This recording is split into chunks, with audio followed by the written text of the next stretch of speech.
सो hello बच्चों, welcome once again to our YouTube channel. तो JEE mains की जो पीवाईक्यू सीरीज हमने चालू करी थी, उसी सीरीज में ये जो वीडियो है, ये आज का वीडियो अगला वीडियो है। और हम जो है पिछले वीडियोस में इलेक्ट्रोस्टैट्स के 2025 के जो पीवाईक्यूज हैं वो सॉल्व कर रहे थे। एक वीडियो में 5 से ज़्यादा क्वेश्चन हम सॉल्व नहीं करते हैं, थोड़ा सा डिटेल में डिस्कस करने की कोशिश करते हैं जिससे बच्चों को थोड़ा सा लर्निंग हो सके, कुछ कॉन्सेप्ट्स वो सीख सकें। तो आज जो है नेक्स्ट सेट ऑफ 5 क्वेश्चंस हम डिस्कस करने जा रहे हैं। जिन लोगों ने प्रीवियस जो लेक्चर्स हैं वो नहीं देखे हैं, उनके लिए प्लेलिस्ट का जो लिंक है वो हमने डिस्क्रिप्शन में दे रखा है। एक बार जाकर के जो प्रीवियस लेक्चर्स हैं इस सीरीज के वो जरूर देख लें। और हमारा टारगेट है कि जेईई मेंस के जितने भी इंपॉर्टेंट हाई वेटेज टॉपिक्स हैं, सभी जो टॉपिक्स का कम से कम 2025 के जो पीवाईक्यूज हैं वो हम अपने चैनल पे एक बार रिलीज कर दें। तो आज के इस वीडियो को हम बिना किसी फर्दर डिले के स्टार्ट करते हैं। मीनवाइल बस एक चीज छोटी सी और बोलना चाहता हूं कि देखिए, अगर आपको जेईई मेंस में अच्छे मार्क्स लेकर के आने हैं तो पीवाईक्यू सॉल्व करना बहुत ही ज्यादा जरूरी है। और जेईई मेंस के साथ साथ नीट के बच्चों के लिए भी अब जेईई मेंस के पीवाईक्यूज सॉल्व करना जरूरी हो गया है, क्योंकि इस बार आप सबने देखा है कि जो नीट का पेपर था वो थोड़ा सा डिफिकल्ट आया था। तो बिना किसी फर्दर डिले के आज के हम इस सेशन को स्टार्ट करते हैं। तो सबसे पहला जो क्वेश्चन है आपके सामने है वो है कि a particle of mass m and charge q is fasten to one end a of a massless string having equilibrium length l। Okay, तो यहां पर स्ट्रिंग दे रखी है, इसको फासन किया गया है एक एंड a पे। तो ये जो है ये एंड a है, यहां पे ये एंड आपको a दिखाई दे रहा है, ये एंड ए है आपका। और फिर उसके बाद हैविंग इक्विलिब्रियम लेंथ l, तो इस स्ट्रिंग की जो लेंथ है वो सर आपको l दे रखी है। और इसका जो दूसरा एंड है वो o पॉइंट पे फिक्स कर रखा है सर, ये o पॉइंट है, ठीक है। The whole system is placed on a frictionless horizontal plane and is initially at rest if uniform electric field is switched on along the direction as shown in figure. तो देखिए यहाँ पर जो uniform field है उसका जो direction आपको दे रखा है that is in horizontal direction. इस डायरेक्शन में आपका यूनिफॉर्म फील्ड है, इस डायरेक्शन में आपका जो है यूनिफॉर्म फील्ड है E। तो यहाँ पे डेफिनेटली जो भी आपका चार्ज है उस पर फोर्स कितना लगेगा, है ना, क्योंकि आपका Q चार्ज है तो फोर्स कितना लगेगा, फोर्स उस पर Q इंटू E, ये फोर्स लग जाएगा, राइट। तो हमसे पूछा गया है then the speed of particle when it crosses x axis. तो यहाँ पे क्योंकि इस स्ट्रिंग के एक एंड को हमने फिक्स कर दिया है, O पर फिक्स कर दिया है, तो जब हम इस O को फिक्स करके A को घुमाएंगे तो ये जो O को फिक्स करके इस चार्ज Q को जब घुमाएंगे तो डेफिनेटली इस चार्ज Q का जो पाथ है वो सर्कुलर होगा, राइट, सर्कुलर पाथ होगा। तो इस तरह से हम देखेंगे कि ये इस तरह से सर्कुलर पाथ करते हुए कहीं पे जाकर के x एक्सिस को जो है क्रॉस करेगा। तो अगर x एक्सिस को जहां पर ये क्रॉस कर रहा है उस पॉइंट को हम B पॉइंट ले लेते हैं। ये जो पॉइंट है ये आपका B पॉइंट है। तो यहाँ पर अगर हम देखें, यहाँ से अगर हम एक परपेंडिकुलर ड्रॉप करें, इस तरह से एक परपेंडिकुलर हम ड्रॉप करते हैं, तो ये जो लेंथ है सर, ये जो लेंथ है ये आपकी हो जाएगी r cos थीटा। ये जो लेंथ है ये आपकी हो जाएगी r cos थीटा, ठीक है। और ये जो टोटल लेंथ है सर, ये जो टोटल लेंथ है ये कितनी हो जाएगी, तो ये जो टोटल लेंथ है ये सर आपकी r हो जाएगी, ठीक है। ये जो टोटल लेंथ है ये आपकी r हो जाएगी। तो अगर हम देखेंगे कि x एक्सिस के अलोंग या हॉरिजॉन्टल डायरेक्शन में, क्योंकि देखिए यहाँ पर जो ये फोर्स लग रहा है, ये जो फोर्स है ये हॉरिजॉन्टल डायरेक्शन में, इलेक्ट्रिक फील्ड के कारण जो फोर्स है वो हॉरिजॉन्टल डायरेक्शन में है ना। तो एक्स एक्सिस के अलोंग फोर्स है। तो अगर हम देखें कि भाई एक्स एक्सिस के अलोंग हॉरिजॉन्टल डायरेक्शन में इसने कितना डिस्प्लेसमेंट किया, इस क्यू चार्ज ने कितना डिस्प्लेसमेंट किया, तो यहाँ पे जो डिस्प्लेसमेंट होगा, अगर हम इसको s बोल दें, राइट, अगर हम इसको s बोल देते हैं तो ये कितना हो जाएगा sir, r minus r cos theta. तो ये जो s है this will become r into 1 minus cos theta. ये आपका सर s हो जाएगा, this s will be r into 1 minus cos theta, ठीक है। इसके बाद अगर अब यहाँ पे हमसे पूछा क्या है, स्पीड ऑफ पार्टिकल पूछा गया है, तो सर यहाँ पे हम क्या कर सकते हैं, वर्क एनर्जी थ्योरम लगा सकते हैं सर, वर्क एनर्जी थ्योरम। तो वर्क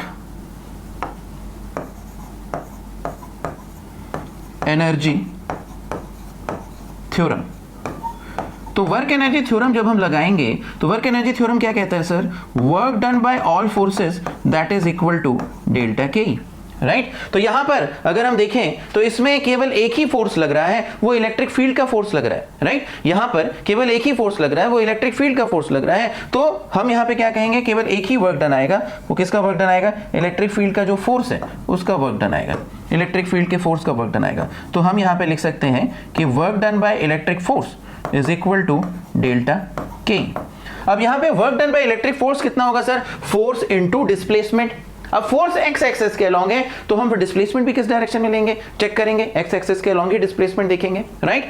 तो यहां पर अगर हम देखें कि एक्स एक्सिस के अलोंग डिस्प्लेसमेंट जो है वो कितना हुआ है, r into 1 minus cos theta के बराबर एक्स एक्सिस के अलोंग डिस्प्लेसमेंट हो गया है। तो वर्क डन क्या हो जाएगा सर, इसका work done by electric force, यहां पे हम साइड में लिखते हैं, work done by electric force will become Q into E, ये फोर्स हो गया, इंटू डिस्प्लेसमेंट, डिस्प्लेसमेंट कितना है sir, r into 1 minus cos theta, Q into E into R into 1 minus cos theta, ये इसका डिस्प्लेसमेंट है इस फोर्स का, राइट। तो यहां पर अब हम देखेंगे कि वर्क एनर्जी थ्योरम अगर हम लोग लगाएं तो work done by electric force जो है आपका Q E R into 1 minus theta was 60 degree, तो 1 minus cos 60 degree is equal to delta K E. तो के ई फाइनल माइनस के ई इनिशियल, तो के ई फाइनल को हम हाफ एम बी स्क्वायर बोल देते हैं। के ई इनिशियल जो है यहाँ पर 0 हो जाएगा, राइट। के ई इनिशियल जो है 0 हो जाएगा क्योंकि ये देखिए यहाँ पे लिखा हुआ है कि it is initially at rest, it is initially at rest, यानी कि जो के ई इनिशियल है वो 0 हो जाएगा। ये जो हाफ एम बी स्क्वायर है ये क्या है, ये के ई फाइनल है, ये के ई फाइनल है। ये क्या है सर, ये के ई इनिशियल है। के ई एफ का मतलब के ई फाइनल, के ई आई का मतलब के ई इनिशियल, राइट। तो बस अब ज़्यादा कुछ नहीं करना है, यहाँ पर ये हो जाएगा Q E R cos 60 sir 1/2 होता है, that is equal to half M B square, right. तो यहाँ से आपके पास आ जाएगा Q E R by 2 is equal to half M B square. तो यहाँ से 2 से 2 चला जाएगा और यहाँ से v जो है v निकल के आ जाएगा under root of Q E R by M, ठीक है, ये आपका v निकल के आ जाएगा। अच्छा सर, यहाँ पे जो मैंने लेंथ एज्यूम कर ली वो r एज्यूम कर ली सर, है ना। यहाँ पे जो लेंथ है वो मैंने r एज्यूम कर ली थी, बट क्वेश्चन में जो यही जो लेंथ है वो l दे रखी है सर। ये जो मैंने r into 1 minus cos theta लिख दिया, ये मैंने ये एज्यूम करते हुए कर दिया कि ये जो लेंथ है r है, लेकिन क्वेश्चन में जो ये लेंथ दे रखी है वो कितनी दे रखी है वो l दे रखी है। तो कुछ नहीं करना है, जो r है उसकी जगह l ले लीजिए। तो v आपका कितना आ जाएगा, v आपका आ जाएगा, r की जगह l रख दीजिए, तो under root of Q E L by M, ये सर आपका v आ जाएगा, राइट। तो यहाँ पे आप देखते हैं कि कौन सा जो ऑप्शन है इस आंसर को मैच कर रहा है, तो दैट इज ऑप्शन सी। तो इस क्वेश्चन का जो आंसर है वो ऑप्शन सी होगा। तो बिल्कुल सिंपल सा क्वेश्चन था, वर्क एनर्जी थ्योरम का हमने यहाँ पे एप्लीकेशन किया और इस क्वेश्चन को सॉल्व कर दिया। अब हम नेक्स्ट क्वेश्चन में जाते हैं। A small uncharged conducting sphere is placed in contact with an identical sphere but having 4 into 10⁻⁸ coulomb charge and then removed to a distance such that force of repulsion. Alright sir, तो यहां पर पहले तो हम देख लेते हैं कि आपके पास एक स्फीयर दिया हुआ था सर, ठीक है, एक स्फीयर दिया हुआ था। इस स्फीयर का चार्ज कितना दे रखा था सर, इस स्फीयर का चार्ज 4 into 10⁻⁸ 4 into 10⁻⁸ कूलम दे रखा था, ठीक है। इस स्फीयर का जो चार्ज है 4 into 10⁻⁸ कूलम दे रखा था। और फिर उसके बाद एक और आपका जो स्फीयर है जो कि आइडेंटिकल है, उसे एक और आइडेंटिकल स्फीयर को इस ओरिजिनल जो आपका 4 into 10⁻⁸ चार्ज वाला स्फीयर है उसको टच किया गया। अब एक चीज हमेशा ध्यान रखना है कि अगर दो आइडेंटिकल स्फीयर्स हैं, इस पे बेस्ड बहुत सारे क्वेश्चंस जेईई मेंस में आ चुके हैं, इस कॉन्सेप्ट पे बेस्ड बहुत सारे क्वेश्चंस जेईई मेंस में आ चुके हैं। तो अगर दो आइडेंटिकल स्फीयर्स हैं, और यहां पे इस कॉन्सेप्ट को बिल्कुल एकदम ध्यान से सुन लीजिए। मान लीजिए आपके पास दो आइडेंटिकल स्फीयर्स हैं, एक का जो चार्ज है वो Q1 है, एक का चार्ज है वो Q2 है, और अगर आपने दोनों को कॉन्टैक्ट में लेकर के आए, अब कांटेक्ट में लेकर के आने के दो मतलब होते हैं, या तो आप इन दोनों को टच कर दीजिए सर, या फिर आप इन दोनों को वायर से कनेक्ट कर दीजिए। ये दोनों का ही मतलब होता है कांटेक्ट में लेके आना। तो या तो दोनों को टच कर दीजिए या फिर दोनों को वायर से कनेक्ट कर दीजिए। दोनों का ही मतलब क्या है, कांटेक्ट में लेकर के आना है। ऐसी स्थिति में क्या होता है सर, ऐसी सिचुएशन में क्या होता है, ये रिजल्ट आप चाहें तो बिल्कुल याद कर सकते हैं सर।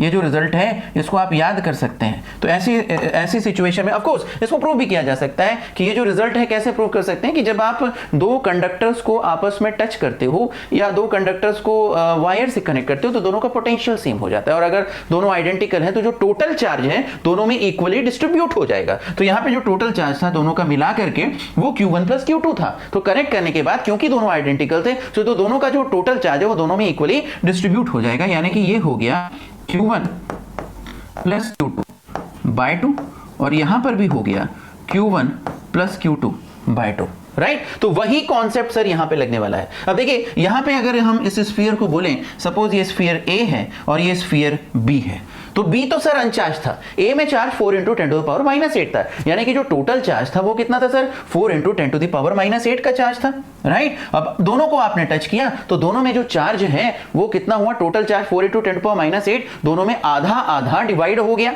तो कुछ नहीं करना, ये लीजिए सर, यहाँ पे आप दो स्फीयर्स बना दीजिए, ये लीजिए और ये लीजिए। इस पे जो चार्ज है दोनों में आधा आधा डिवाइड हो गया, मतलब ये कितना हो गया 2 × 10⁻⁸ कूलम, और यहाँ पे भी कितना हो गया 2 × 10⁻⁸ कूलम, ठीक है। और इसके बाद अब हमसे क्या पूछा गया है सर कि इन दोनों के बीच में जो डिस्टेंस है वो r पूछा गया है। अब देखिए यहाँ पर ये जो स्फीयर्स हैं बहुत स्मॉल दिए हुए हैं, इसीलिए जो इनका साइज है वो जब हम फोर्स निकालेंगे इन दोनों के बीच में तो हम इन दोनों को पॉइंट चार्ज मानते हुए इनके बीच में फोर्स निकाल देंगे, राइट। तो यहाँ पर अब हम देखेंगे कि अगर इन दोनों के बीच का जो डिस्टेंस है वो हमने r मान लिया तो जो फोर्स होगा दोनों के बीच में वो कितना होगा, k × 2 × 10⁻⁸ × 2 × 10⁻⁸ K Q1 Q2 bye r², right. और ये जो फोर्स हमें दे रखा है 9 × 10⁻³ न्यूटन दे रखा है। K को जो है हम लोग 9 × 10⁻⁹ ले सकते हैं, K को हम लोग 9 × 10⁻⁹ ले सकते हैं, और ये जो फोर्स है 9 × 10⁻³ न्यूटन हमें यहाँ पे दे रखा है। बहुत ही सिंपल बन गया ये क्वेश्चन सर, बहुत ही सिंपल क्वेश्चन है। तो 9 × 10⁻³ दैट इज इक्वल टू 9 × 10⁹। अब मैं ये जो 2 × 10⁻⁸ 2 × 10⁻⁸ बेसिकली स्क्वायर है, इसको हम लिख देंगे 4 × 10⁻⁻16 बाय r², ठीक है। बस अब कुछ नहीं बचा इस क्वेश्चन में, कुछ नहीं रह गया। अब आपको बस इसको सिंप्लीफाई करना है, ये 9 से 9 चला जाएगा, r² आपके पास कितना बचेगा, ये आपके पास बचेगा 4 × 10⁻⁻16 × 10⁻12।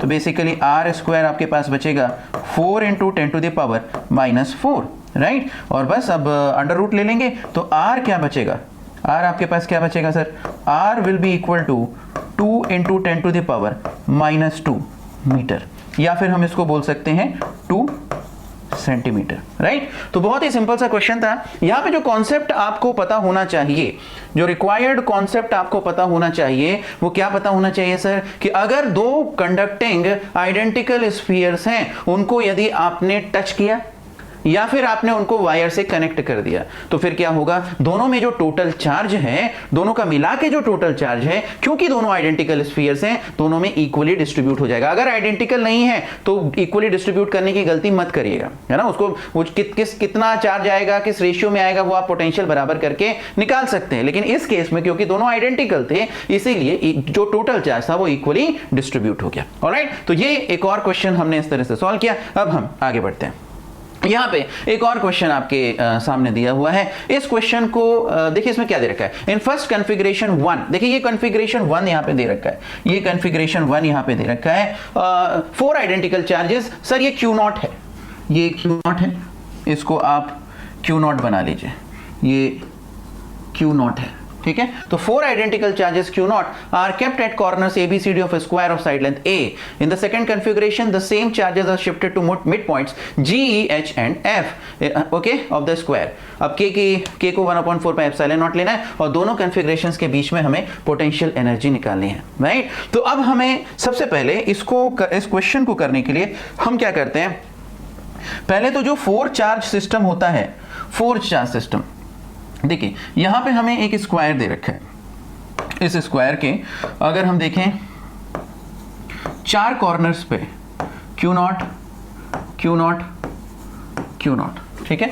4 कॉर्नर्स पे ये Q नॉट चार्ज रखे हुए हैं, ठीक है। यहां पर ये हमें जो वर्टेक्स है ये हमें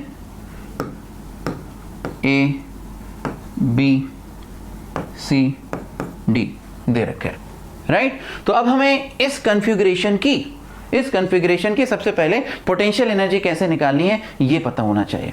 तो सर इसको निकालने का एक शॉर्टकट तरीका होता है, वो ये है कि हमें पॉसिबल पेयर्स बना लेने हैं, हर पेयर के corresponding there will be an expression of potential energy. ध्यान रखिए यहां पे हमें क्या करना है, कितने पॉसिबल पेयर्स ऑफ चार्जेस हैं वो लिख लीजिए एक बार, और फिर हर पेयर के कॉरस्पॉन्डिंग देयर विल बी एक जो है पोटेंशियल एनर्जी का एक्सप्रेशन आएगा। जितने भी एक्सप्रेशन तो उनको एक बार ऐड कर दीजिए। तो यहां पे आप एक बार हम करके इसको दिखाते हैं। मान लीजिए इस चार्ज को आप 1 बोल दीजिए, इस चार्ज को या एक इनके वर्टाइस के से ही हम इसको क्लासिफाई कर लेते हैं कितने पेयर्स बन रहे हैं। तो देखिए यहां पर मान लीजिए D को हम लेते हैं, तो D और C ये एक पेयर बना रहा है सर। फिर इसी तरह से D और C एक पेयर बनाएगा, D और B भी एक पेयर बनाएगा सर, ठीक है। इसी तरह से D और A भी एक पेयर बनाएगा सर, D और A भी एक पेयर बना देगा, राइट। अब हम C का देखते हैं सर, तो C और D और C और D ये एक ही पेयर माना जाएगा, इसको दोबारा नहीं लिखना है।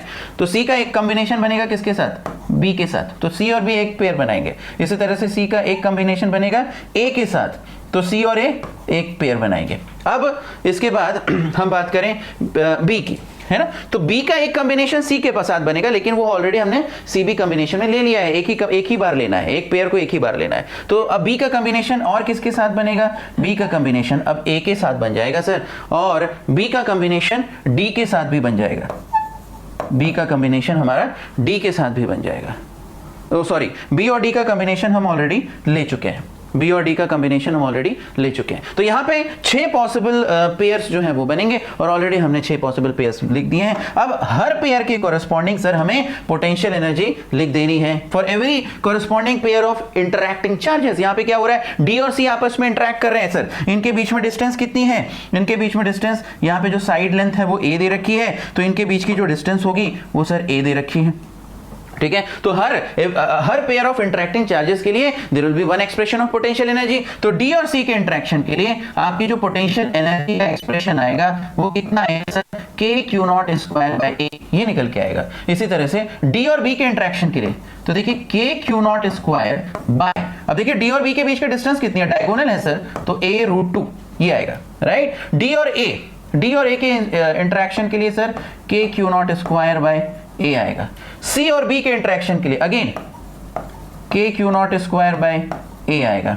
C और A के इंटरैक्शन के लिए again K Q not square by A√2 आएगा। और अगर हम B और A का इंटरैक्शन देखें, B और A का इंटरैक्शन देखें तो ये आ जाएगा K Q not square by A, right. तो यहां पे आप देखेंगे कि टोटल कितने हो गए, total K Q square by A 4 है और K Q not square by A√2 2 है सर। तो यहां पे कितना हो जाएगा, जो U1 है यानी फर्स्ट कॉन्फ़िगरेशन का जो पोटेंशियल एनर्जी है वो कितना आ जाएगा सर, ये आ जाएगा 4 K Q not square by A, 4 K Q not square by A plus, अब देखिए K Q not square by A√2 ये कितने थे, ये 2 थे, तो 2 into K Q not square by A√2, right. तो यहां से U1 कितना निकल के आ जाएगा, K Q not square by A अगर हम बाहर ले लें तो ये आ जाएगा 4 प्लस √2, ये U1 निकल के आ जाएगा, राइट सर। अब यहां पे ये बोला गया है कि अगर इन चार्जेस को कॉर्नर से उठा करके जो साइड्स हैं उनके मिड पॉइंट पे शिफ्ट कर दिया गया, कॉर्नर से उठा करके अगर उनके साइड्स के मिड पॉइंट पे शिफ्ट कर दिया गया तो फिर क्या होगा, अगेन एक स्क्वायर बनेगा सर, अगेन एक स्क्वायर बनेगा। यहाँ पे आप देख लीजिए, अगेन एक स्क्वायर बनेगा, ये लीजिए वापस एक स्क्वायर बन गया। अब इस स्क्वायर की जो साइड लेंथ सर वो कितनी हो जाएगी, इस स्क्वायर की साइड लेंथ कितनी हो जाएगी, तो बिल्कुल आप इस स्क्वायर की साइड लेंथ भी निकाल सकते हैं। ये जो लेंथ है, ये जो लेंथ है ये आपकी निकल के आएगी l/2√2। ये जो लेंथ है ज्योमेट्री से आप आसानी से निकाल सकते हैं, ये जो लेंथ है ये आपकी निकल के आएगी l/2√2 यानी l/√2 या a/√2। यहाँ पे a है, यहाँ पे साइड की लेंथ a दे रखी है, तो इस स्क्वायर की साइड लेंथ कितनी निकल के आएगी, a/2√2 यानी a/√2। ये जो लेंथ है ये आपकी फाइनली a/√2 निकल के आएगी, a/√2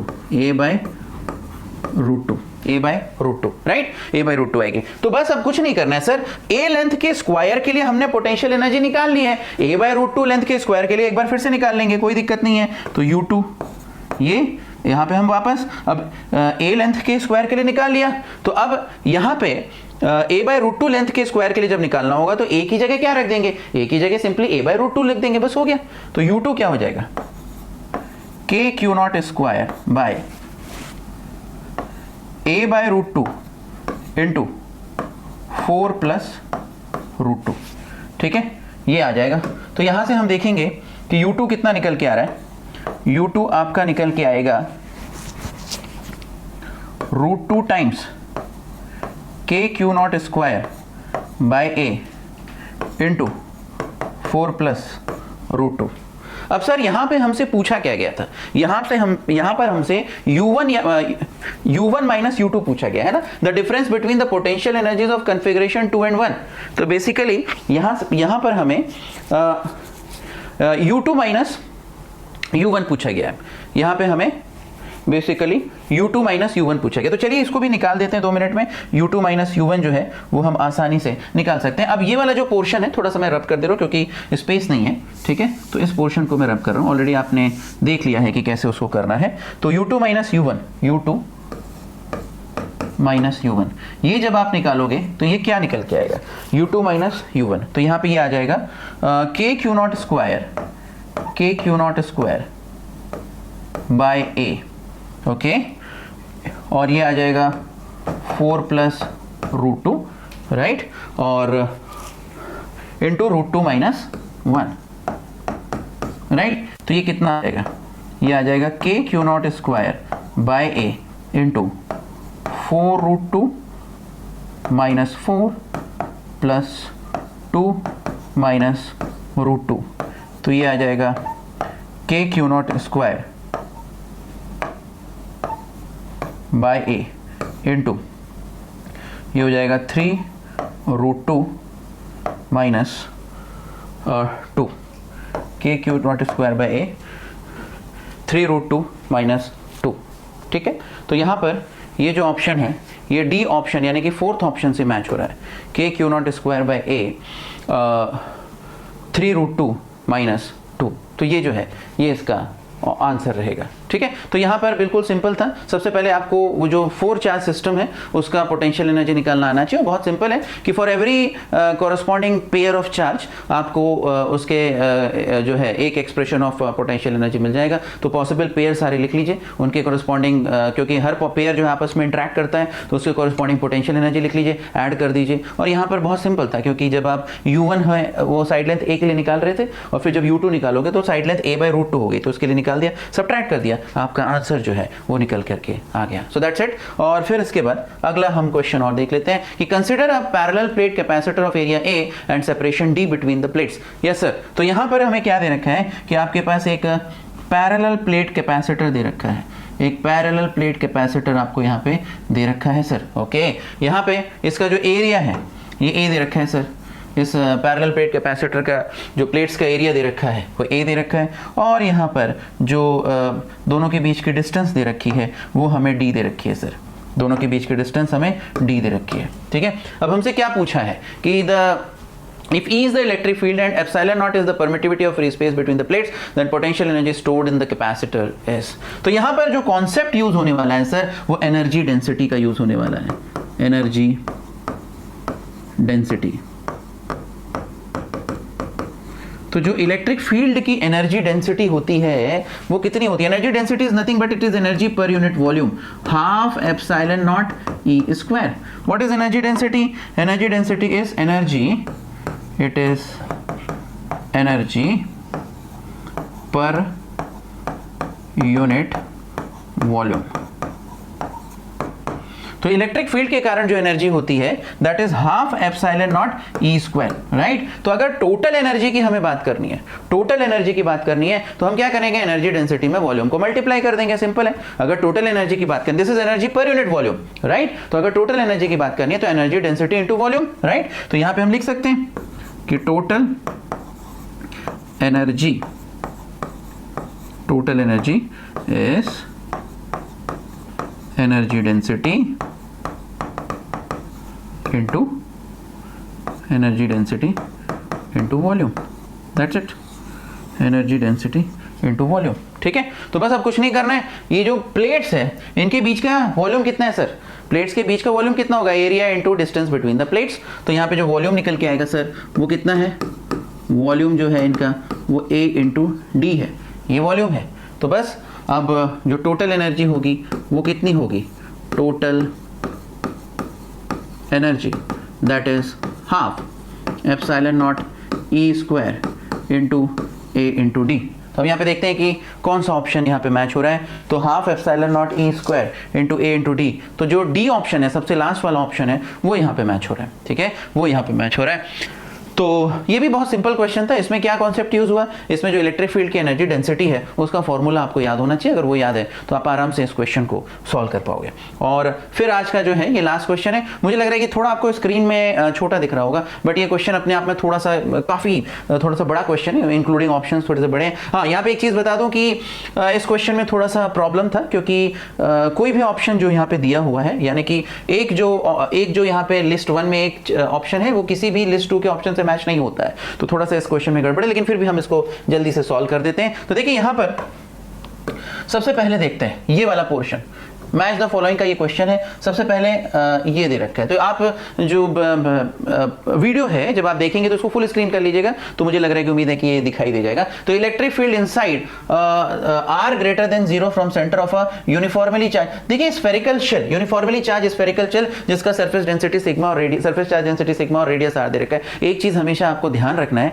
कि जो स्फेरिकल शेल होता है उसके जो इनसाइड वाले पॉइंट पे जो इलेक्ट्रिक फील्ड होता है वो 0 होता है. स्फेरिकल शेल के इनसाइड वाले पॉइंट पे जो इलेक्ट्रिक फील्ड होता है वो हमेशा 0 होता है, राइट. तो यहां पे सिग्मा इग्मा का कोई फर्क नहीं पड़ने वाला. इसके कारण जो फील्ड होगा वो 0 होगा sir. It is simply 0, right. इसके बाद electric field at distance r greater than 0 from uniformly charge infinite plane sheet with surface charge density sigma, right. तो एक बार मैं इसका बना देता हूं. चलिए ये मान लीजिए स्फेरिकल शेल आपको दे रखा है. तो स्फेरिकल शेल के अंदर जो फील्ड होती है वो E इज इक्वल टू 0 होती है. बाहर वाले पॉइंट पे E is equal to KQ by R square होती है. ठीक है, E is equal to KQ by R square होती है. और अगर सिग्मा के टर्म्स में निकालना है तो Q को क्या लिखेंगे? सिग्मा इंटू 4, अच्छा Q को sigma into 4 pi capital R square. तो E कितना हो जाएगा? E आपका हो जाएगा K into sigma into 4 pi R square by small r square, right. तो यहाँ पे K को अगर आप 1/4 पाई एप्सिलॉन नॉट लिख दीजिए तो 1/4 pi epsilon not into sigma into 4 pi capital R square by small r square, right. तो यहाँ पे फिर क्या होगा? यहाँ से आपका ये जो 4 पाई है ये कैंसिल हो जाएगा सर. ये जो 4 पाई से 4 पाई है ये कैंसिल हो जाएगा. तो आपका E कितना आएगा? ये आपका आएगा sigma capital R square by epsilon not small r square, right. Sigma capital R square by epsilon naught r square. तो यहाँ पर ये हमने निकाल लिया. इसके अलावा तो ये आउटसाइड पॉइंट के लिए, ये जो फील्ड है ये किसके लिए आ रही है? This is for outside point.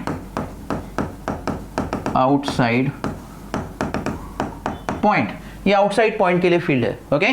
तो ये रिजल्ट आपको याद रखना है. और इसके अलावा जो infinite plane sheet of charge होता है, जो infinite plane sheet of charge होता है जिसपे कि सरफेस चार्ज डेंसिटी जो है वो सिग्मा होती है, राइट। तो इसके कारण जो फील्ड होती है that is sigma by 2 epsilon naught. इसके कारण जो फील्ड होती है E is equal to sigma by 2 epsilon naught होती है सर, ठीक है। तो यहाँ पे है electric field at a distance r greater than 0 from a uniformly charged infinite plane sheet of charge with surface charge density sigma, तो ये सिग्मा बाय 2 एप्सिलॉन नॉट होगा सर, ठीक है। इसके अलावा थर्ड क्या पूछा sir, electric field outside of a uniformly charge spherical shell with surface charge density sigma and radius r, already निकाल दिया sir, sigma r by epsilon naught r square. तो मुझे लग रहा है कि ये इस ऑप्शन से मैच होना चाहिए था, लेकिन यहाँ पे ये जो r स्क्वायर है, कैपिटल R स्क्वायर है, ये मतलब गायब हो गया है, तो इसीलिए इसमें से कोई ऑप्शन सच नहीं हुआ। अदरवाइज इसका जो आंसर है